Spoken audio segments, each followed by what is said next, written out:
प्रियात्मन नमो बुद्धाय।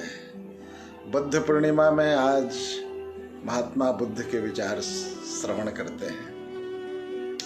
मध्यम निकाय में अश्लायन को संबोधित करते हुए बुद्ध कहते हैं, त्वं किं मध्यसि यत्सलायन संताते यौनम कम्बजेषु अयीषु सा पंचतिमेषु जनपदेषु द्वैवन्ना अय्यो चैव दासो च अय्यो हुत्वा दासो होति दासो हुत्वा अय्यो होतीति।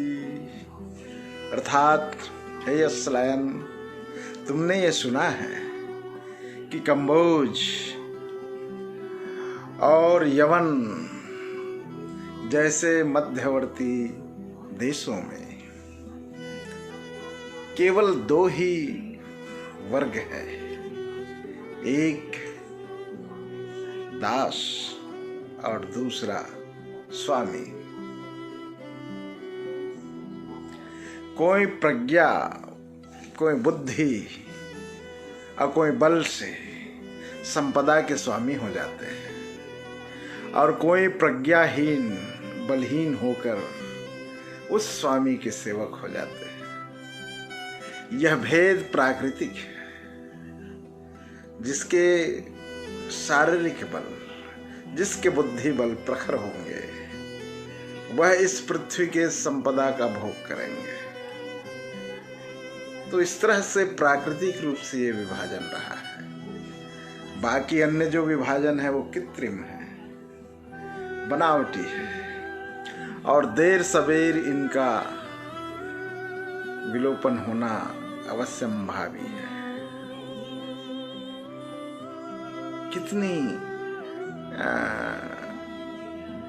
इस सूक्त में कितनी गहरी विचार है। मनुष्य के विभाजन का, समाज के विभाजन का, वर्ण और जातियों में जो विभाजन हुआ है उसका एक कितना सटीक विश्लेषण है कि वह जो विभाजन है वो कृत्रिम है और देर सवेर इनका विलोपन होगा और वो होते जा रहा है। प्राकृतिक रूप से जो विभाजन है वह सदा रहेगा। साथियों, मित्रों,